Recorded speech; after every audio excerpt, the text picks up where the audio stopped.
Hello friends, welcome to the channel. നമ്മൾ actually ഈ video ഒരു ക്രെഡിറ്റ് കാർഡ് ബിഗിനേഴ്സിന് വേണ്ടിയിട്ടാണ് നമ്മൾ എടുക്കാൻ പോകുന്നത്. നമുക്ക് ഇഷ്ടംപോലെ ഇപ്പോൾ കമന്റ് കിട്ടുന്നുണ്ട്. നമ്മൾ ക്രെഡിറ്റ് കാർഡ് ആദ്യം എടുത്തേക്കുന്നത് അതിന്റെ ഡീറ്റെയിൽസ് ഒന്നും അറിയില്ല എന്നൊക്കെ പറഞ്ഞുതരാനൊക്കെ പറഞ്ഞത് നമുക്ക് ഇഷ്ടംപോലെ കമന്റ്സും യൂട്യൂബ് കമന്റ്സും ഇൻസ്റ്റാഗ്രാമിൽ മെസ്സേജ് ഒക്കെ വരുന്നുണ്ട്. അപ്പോൾ അതുകൊണ്ടാണ് നമ്മളിപ്പോൾ ഇത് എടുക്കാൻ മെയിനായിട്ട് കാരണം നമ്മൾ പറയാൻ പോകുന്നത് നിങ്ങൾ ഒരു ക്രെഡിറ്റ് കാർഡ് ബിഗിനർ ആണെങ്കിൽ നിങ്ങൾ ആക്ച്വലി 6 പോയിന്റ്സ് നോട്ട് ചെയ്ത് വെച്ചാൽ നിങ്ങൾക്ക് ക്രെഡിറ്റ് കാർഡിന്റെ ഓൾമോസ്റ്റ് ഒരു 99% ഡീറ്റെയിൽസ് അറിയാമെന്നാണ് അറിയും. അതാണ് ആക്ച്വലി സംഭവം.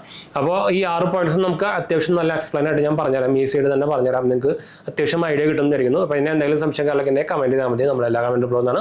നമ്മുടെ 2 മെയിൻ ചാനൽസും മാത്രമേ പോയി കണ്ടുവെക്കുക, സബ്സ്ക്രൈബ് ചെയ്യുക, സപ്പോർട്ട് ചെയ്യുക, ഫ്രണ്ട്സിലേക്ക് നമ്മൾക്കൊന്ന് ഷെയർ ചെയ്യാം.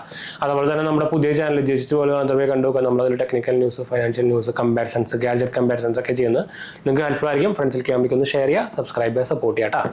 നമ്മളുടെ ഇൻസ്റ്റാഗ്രാം പേജിലും ടെലിഗ്രാം ചാനലിൽ അവൈലബിൾ ആണ്. നിങ്ങൾക്ക് പേജ് കൊടുത്താൽ നിങ്ങൾക്ക് അതിലും വേണമെങ്കിൽ മെസ്സേജ് ചെയ്യാം. അപ്പോൾ നമുക്ക് വീഡിയോയിലേക്ക് പോകാം. അപ്പോൾ ആദ്യത്തെ സംഭവം എന്ന് പറയുന്നത്, ആദ്യത്തെ മെയിൻ തിങ് എന്ന് പറയുന്നത് ഒരു ക്രെഡിറ്റ് കാർഡ് എടുക്കുമ്പോൾ നിങ്ങൾ ശ്രദ്ധിക്കേണ്ട അല്ലെങ്കിൽ അറിഞ്ഞിരിക്കേണ്ട പോയിന്റ് എന്ന് പറയുന്നത് ക്രെഡിറ്റ് ലിമിറ്റ് ആണ്. നിങ്ങൾക്ക് ക്രെഡിറ്റ് കാർഡ് എടുക്കുമ്പോൾ ഒരു ലിമിറ്റ് കിട്ടും. അപ്പോൾ ആ ലിമിറ്റിനനുസരിച്ചാണ് നമുക്ക് ആ ക്രെഡിറ്റ് കാർഡ് യൂസ് ചെയ്യാൻ പറ്റുക. അപ്പോൾ ടോട്ടൽ ക്രെഡിറ്റ് ലിമിറ്റ് എന്നാണ് അതിന് പറയാം. അപ്പോൾ അത് ഡിപ്പെൻഡ്സ് അപ്പോൾ നമ്മുടെ സിബിൽ സ്കോറും അതുപോലെ തന്നെ നമുക്ക് കിട്ടുന്ന ഇൻകം ഒക്കെ ബേസ്ഡ് ആയിരിക്കും നമുക്ക് ഈ ക്രെഡിറ്റ് ലിമിറ്റ് ഫിക്സ് ആയിട്ട് ബാങ്ക് ഫിക്സ് ചെയ്യാം. ഇപ്പോൾ ചിലർക്ക് 50,000 കിട്ടും, ചിലർക്ക് 1 ലക്ഷം കിട്ടും, ചിലർക്ക് 5 ലക്ഷം കിട്ടും. അത് ഡിപ്പെൻഡ്സ് അപ്പോൾ നമ്മുടെ പ്രൊഫൈലാണ്. അപ്പോൾ എപ്പോഴും നിങ്ങൾക്ക് ശരിക്കും ആക്ച്വലി നമുക്ക് കിട്ടുന്ന ലിമിറ്റ് ഫുള്ള് യൂസ് ചെയ്യാൻ പറ്റും. അതായത് നിങ്ങൾക്കൊരു എക്സാമ്പിളായിട്ട് നിങ്ങൾക്കൊരു ക്രെഡിറ്റ് കാർഡ് എടുക്കാൻ നോക്കിയപ്പോൾ നിങ്ങൾക്ക് അതിൽ 1 ലിമിറ്റ് കിട്ടിയെന്ന് വരിക. നിങ്ങൾക്ക് ആക്ച്വലി വേണമെങ്കിൽ 1 ലിമിറ്റ് ഫുൾ യൂസ് ചെയ്യാൻ പറ്റും. എക്സ്ട്രാ നമുക്കൊരു 10% വേണമെങ്കിൽ ഓവർ ലിമിറ്റ് വെച്ച് യൂസ് ചെയ്യാൻ പറ്റും. പക്ഷേ നിങ്ങൾ എപ്പോഴും ഈ ടോട്ടൽ ക്രെഡിറ്റ് ലിമിറ്റിൻ്റെ 30% യൂസ് ചെയ്യുന്നതാണ് എന്തുകൊണ്ടും നമ്മുടെ സിവിൽ സ്കോറിന് നല്ലത്. അല്ലെങ്കിൽ നിങ്ങളുടെ സിവിൽ സ്കോർ അത് നെഗറ്റീവായിട്ട് ബാധിക്കും. സിവിൽ സ്കോർ താഴെ വരാനുള്ള ചാൻസ് കൂടുതലാണ്. അപ്പോൾ എപ്പോഴും നിങ്ങൾക്ക് കിട്ടുന്ന ടോട്ടൽ ക്രെഡിറ്റ് ലിമിറ്റിൻ്റെ 30% മാത്രം ഉപയോഗിക്കാൻ നോക്കാട്ടോ. അപ്പോൾ ഇതാണ് ആദ്യത്തെ പോയിന്റ്, ക്രെഡിറ്റ് ലിമിറ്റ് കേട്ടോ. അപ്പോൾ രണ്ടാമത്തേന്ന് പറയുന്നത് ക്രെഡിറ്റ് കാർഡ് യൂട്ടിലൈസേഷൻ റേഷ്യോ ആണ്. അതാണ് ഞാൻ നേരത്തെ നമ്മൾ പറഞ്ഞത്. നിങ്ങൾ ഈ എന്താ പറയുക, നമ്മുടെ ക്രെഡിറ്റ് കാർഡിൻ്റെ ടോട്ടൽ ലിമിറ്റിൻ്റെ 30% മാത്രം ഉപയോഗിക്കുകയാണെങ്കിൽ നിങ്ങൾക്ക് ആക്ച്വലി ക്രെഡിറ്റ് കാർഡ് കൊണ്ടുള്ള മെയിൻ ഉപയോഗം എന്താ, നമുക്ക് സിവിൽ സ്കോർ ഭയങ്കരമായിട്ട് ഇമ്പ്രൂവ് ചെയ്യാൻ പറ്റും. അപ്പോൾ ആ സാധനം നമുക്ക് ഈ സാധനം മെയിൻറ്റെയിൻ ചെയ്ത് കൊണ്ടുപോയാൽ മാത്രം, അതായത് ഈ യൂട്ടിലൈസേഷൻ റേഷ്യോ മെയിൻറ്റെയിൻ ചെയ്ത് കൊണ്ടുപോയാൽ മാത്രം നമുക്ക് സിവിൽ സ്കോർ ഇമ്പ്രൂവ് ചെയ്യാൻ പറ്റുള്ളൂ. അപ്പോൾ എപ്പോഴും ക്രെഡിറ്റ് കാർഡിൻ്റെ ടോട്ടൽ ലിമിറ്റിൻ്റെ 30% മാത്രം യൂസ് ചെയ്യാൻ നോക്കുക. അതായത് നിങ്ങൾക്ക് ബില്ല് വരുമ്പോൾ അതിന് 30% എമൗണ്ട് മാത്രമേ വരാൻ പാടുള്ളൂ. നിങ്ങൾക്ക് വേണമെങ്കിൽ അതൊരു 7% ഉപയോഗിച്ചിട്ട് വേണമെങ്കിൽ ബില്ല് വരാനായിട്ട് മുമ്പ് അതിൻ്റെ 35% വേണമെങ്കിൽ തിരിച്ചടച്ചിട്ട് അങ്ങനെ ഉപയോഗിക്കാം. എന്ന് വെച്ചാൽ ബില്ല് വരുമ്പോഴാണ് ഇതാണ് റിപ്പോർട്ട് ആവുക. അപ്പോൾ ബില്ല് വരാനായിട്ട് മുമ്പ് നിങ്ങൾക്ക് വേണമെങ്കിൽ ഫുൾ ഉപയോഗിച്ചിട്ട് പിന്നെ അത് വേണമെങ്കിൽ അതിലേക്ക് ക്യാഷ് പേ ചെയ്തിട്ട് 30% ആക്കിയിട്ട് നിർത്തി കഴിഞ്ഞിട്ട് നമുക്ക് വേണമെങ്കിൽ ബില്ല് ജനറേറ്റ് അങ്ങനെ ആക്കട്ടെ, അങ്ങനെ വേണമെങ്കിൽ ഉപയോഗിക്കാം. അപ്പോൾ ഈ 2 മെയിൻ പോയിന്റ്സ് ആണ് ക്രെഡിറ്റ് ലിമിറ്റ്, രണ്ടാമത്തെ യൂട്ടിലൈസേഷൻ റേഷ്യോ കേട്ടോ. അപ്പോൾ മൂന്നാമത്തെ പോയിന്റ് നമ്മൾ പറയാൻ പോകുന്നത് ക്രെഡിറ്റ് സ്കോർ ആണ്. അപ്പോൾ ക്രെഡിറ്റ് സ്കോർ എന്ന് പറയുന്നത് നിങ്ങൾക്ക് അറിയാം, ഞാൻ നേരത്തെ പറഞ്ഞ പോലെ തന്നെ നമുക്കൊരു നമ്മുടെ ഇന്ത്യയിൽ ആക്ച്വലി 4 ക്രെഡിറ്റ് ബ്യൂറോസുകളുണ്ട്. അതായത് ഈ ക്രെഡിറ്റ് ബ്യൂറോസുകളാണ് നമ്മുടെ ക്രെഡിറ്റ് സ്കോർ തീരുമാനിക്കുന്നത്. അതായത് 300-നും 900-നും ഇടയിലായിരിക്കും നമ്മുടെ സ്കോർ വരിക. അപ്പോൾ ഏറ്റവും കൂടുതൽ 900 ഉണ്ടോ, ഏറ്റവും ബെസ്റ്റ് സ്കോർ 300 ഏറ്റവും കുറവ്. അപ്പോൾ ഈ സ്കോർ നോക്കിയിട്ടാണ് നമ്മുടെ ബാങ്കുകളും NBFCകളും നമുക്ക് ലോൺ തരണോ, അല്ലെങ്കിൽ നമുക്ക് തരുന്ന ലോണിന് എത്ര ഇൻട്രസ്റ്റ് വേണം, അല്ലെങ്കിൽ നമുക്ക് ക്രെഡിറ്റ് കാർഡ് കിട്ടാൻ പറ്റുമോ, ഇപ്പോൾ എഡ്യൂക്കേഷൻ ലോൺ വേണോ, ഇപ്പോൾ പുറത്തേക്ക് പോകാൻ ലോൺ വേണോ, അങ്ങനത്തെ സംഭവമൊക്കെ നോക്കിയിട്ട് തരുന്നതാണ്. ആദ്യത്തെ പോയിന്റ് ഇവർ നോക്കുന്ന ഈ സാധനമാണ്. അപ്പോൾ ക്രെഡിറ്റ് സ്കോർ എന്ന് പറഞ്ഞ സാധനം ഭയങ്കര ഇമ്പോർട്ടൻ്റ് ആണ്. അപ്പോൾ അത് കറക്റ്റായിട്ട് കീപ്പ് ചെയ്ത് കൊണ്ടുപോകാൻ നോക്കുക. അതായത് നിങ്ങളിപ്പോൾ ഒരു ലോൺ സംഭവം എടുത്തിട്ട് തിരിച്ചടച്ചില്ലെങ്കിൽ ക്രെഡിറ്റ് സ്കോറിൻ്റെ പണി കിട്ടും. അപ്പോൾ കുറേ പേർക്ക് ഇതുപോലെ തന്നെ പണി കിട്ടിയിട്ടുണ്ട്. എന്ന് വെച്ചാൽ ഡ്യൂ ടൈമിൽ കറക്റ്റ് അടക്കില്ല, അല്ലെങ്കിൽ എടുത്തിട്ട് കറക്റ്റ് തിരിച്ചടക്കില്ല, അത് പിന്നെ അടച്ചില്ലെങ്കിൽ അവരെന്ത് ചെയ്യാന്നൊക്കെ വിചാരിച്ചിട്ട്. പക്ഷേ ഭാവിയിൽ നിങ്ങൾക്ക് എന്തെങ്കിലും എഡ്യൂക്കേഷൻ ലോണോ അല്ലെങ്കിൽ ഫോറിനിൽ പോകാൻ എന്തെങ്കിലും എന്താ പറയുക ഒരു ഓപ്പർച്യൂണിറ്റി കിട്ടി, ആ സമയത്ത് ലോൺ വേണം എന്ന് വെച്ചാൽ അവർ നമ്മുടെ ഇൻകം കാണിക്കാൻ അല്ലെങ്കിൽ നമ്മുടെ ഒരു എമൗണ്ട് കാണിക്കാനൊക്കെ പറയും. അപ്പോൾ ആ സമയത്തൊക്കെ നോക്കുമ്പോഴാണ് തിരിയുക. അപ്പോൾ അത് ക്രെഡിറ്റ് സ്കോർ എന്ന് പറഞ്ഞ സാധനം ഭയങ്കര ഇമ്പോർട്ടൻ്റ് ആണ്. നമ്മൾ നേരത്തെ പറഞ്ഞ പോലെ തന്നെ ഇന്ത്യയിൽ 4 ക്രെഡിറ്റ് ബ്യൂറോസുകളുണ്ട്. അതിൽ മെയിനായിട്ട് വരുന്നതാണ് സിബിൽ സ്കോർ എന്ന് പറഞ്ഞ സാധനം, പിന്നെ എക്സ്പീരിയൻസ് സ്കോറും. ഈ 2 മെയിൻ ബാങ്കുകളും NBFCകളൊക്കെ നോക്കാട്ടോ. പിന്നെ 4മത്തെയാണ് ഇൻട്രസ്റ്റ് ഫ്രീ പീരീഡ്. അതായത് നമ്മുടെ ക്രെഡിറ്റ് കാർഡിന് നോർമലി 48 to 50 ഡേയ്സ് ഒരു ഇൻട്രസ്റ്റ് ഫ്രീ പീരീഡ് ഉണ്ട്. അതായത് ഞാൻ പറഞ്ഞുതരാം, നമ്മുടെ ഇപ്പോൾ എല്ലാ ക്രെഡിറ്റ് കാർഡ്സിനും ഡിഫറൻ്റ് ആയിരിക്കും. അതായത് ഓരോരുത്തർക്ക് ഓരോ കാർഡ് എടുക്കുമ്പോഴും, ഇപ്പോൾ എൻ്റെ ഒരു ടാറ്റ ന്യൂ കാർഡ് ഉണ്ട്, നിങ്ങളുടെ ഒരു ടാറ്റ ന്യൂ കാർഡ് ഉണ്ട്. നമ്മുടെ 2 കാർഡിൻ്റെയും ബിൽ ഡേറ്റ് ഡിഫറൻ്റ് ആയിരിക്കും. നമ്മുടെ ബജാജ് EMI കാർഡ് പോലെയോ അല്ലെങ്കിൽ എന്താ പറയുക ഇപ്പോൾ പേ ലെറ്റർ പോലെയോ ഫിക്സഡ് ഡേറ്റ് ആയിരിക്കില്ല. അത് കുറേ പേർക്ക് സംശയമുണ്ട്. നമുക്ക് ഇഷ്ടംപോലെ കമൻറ്റ് വരുന്നതാണ്. അത് നമ്മൾ എടുക്കുന്ന ആളുടെ അനുസരിച്ചിട്ടും അത് എടുക്കുന്ന ടൈം അനുസരിച്ചിട്ടും ഇതിൻ്റെ ബിൽ ഡേറ്റ് ഡിഫറൻ്റ് ആയിരിക്കും. അപ്പോൾ ആ ബിൽ ഡേറ്റ് ഇപ്പോൾ എക്സാമ്പിളായിട്ട് ഇപ്പോൾ എൻ്റെ കാർഡിൻ്റെ ബിൽ ഡേറ്റ് എന്ന് പറയുന്നത് എല്ലാ മാസം 15-ാം തീയതി അംഗീകരിക്കാം.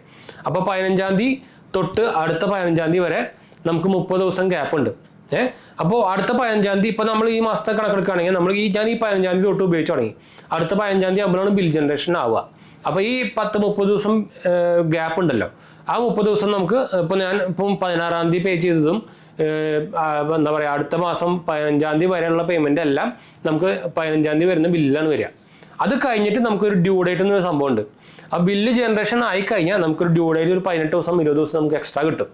അങ്ങനെയാണ് ടോട്ടലി 30 + 18 അല്ലെങ്കിൽ ചില കാർഡിൽ 20 ദിവസം കിട്ടും, അങ്ങനെയാണ് 50 ദിവസം വരുന്നത്. അങ്ങനെയാണ് ഈ സാധനം കാൽക്കുലേറ്റ് ചെയ്യുന്നത്. കുറേ പേർക്ക് സംശയം ഉണ്ടായിരിക്കും.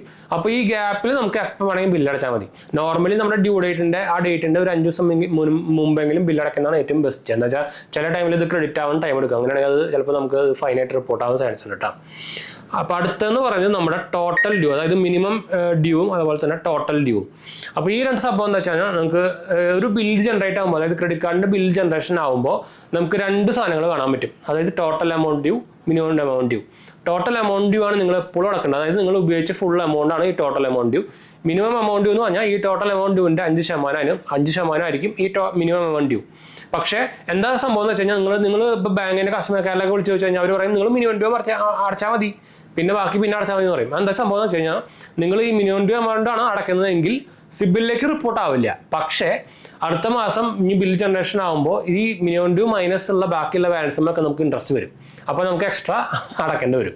അപ്പോൾ ബാങ്കിന് ലാഭമാണല്ലോ. അപ്പോൾ ബാങ്ക് കസ്റ്റമർ കെയർ സപ്പോർട്ട് എപ്പോഴും അങ്ങനെ പറയാം, നിങ്ങൾ എപ്പോഴും കാശില്ലേ എന്നാൽ നിങ്ങൾ മിനിമം ഡ്യൂ പറഞ്ഞ് മാത്രം അടച്ചാൽ മതി, ഒരു പ്രോബ്ലം ഇല്ല എന്ന് പറയും. പക്ഷേ നമുക്ക് വൻ നഷ്ടമാണ്. ഒരിക്കലും നിങ്ങൾ മിനിമം ഡ്യൂ അടയ്ക്കാൻ നിൽക്കരുത്. എന്ന് വെച്ചാൽ അടുത്ത പ്രാവശ്യം ബില്ല് വരുമ്പോൾ അതിൻ്റെ ഡബിൾ ചിലപ്പോൾ അടയ്ക്കേണ്ടി വരും. അപ്പോൾ എപ്പോഴും ടോട്ടൽ എമൗണ്ട് ഡ്യൂ മാത്രം അടയ്ക്കാൻ നോക്കാട്ടോ. അതാണ് രണ്ടും തമ്മിലുള്ള വ്യത്യാസം. പിന്നെ നമ്മുടെ 6ാമത്തെ പോയിന്റാണ് cash withdrawal facility in credit card. നിങ്ങൾക്കറിയാം ക്രെഡിറ്റ് കാർഡിൽ നമുക്ക് ATM-ൽ പോയിട്ട് ഉപയോഗിക്കാൻ പറ്റും. നിങ്ങൾക്ക് ക്രെഡിറ്റ് കാർഡ് കിട്ടുമ്പോൾ നമുക്ക് അതിൽ കാണാൻ പറ്റും 2 ലിമിറ്റ് കാണിക്കും. ഒരെണ്ണം ടോട്ടൽ ലിമിറ്റ്, ഒരെണ്ണം നമ്മുടെ ക്യാഷ് ലിമിറ്റ് എന്ന് കാണിക്കും. അപ്പോൾ ഈ ക്യാഷ് ലിമിറ്റ് എന്ന് പറയുന്നത് നോർമലി ഒരു 5 to 10% ഓഫ് ടോട്ടൽ ലിമിറ്റ് ആയിരിക്കും.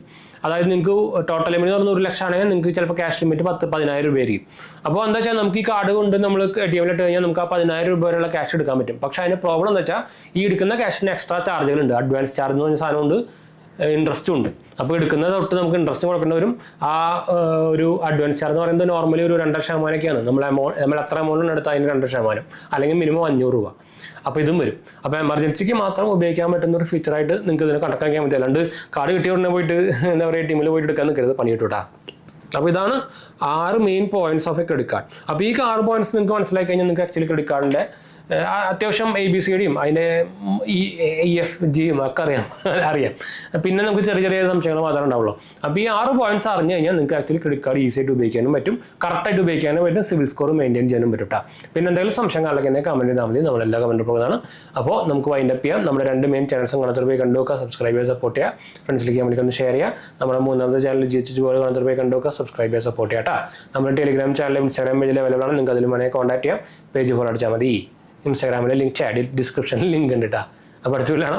ബൈ.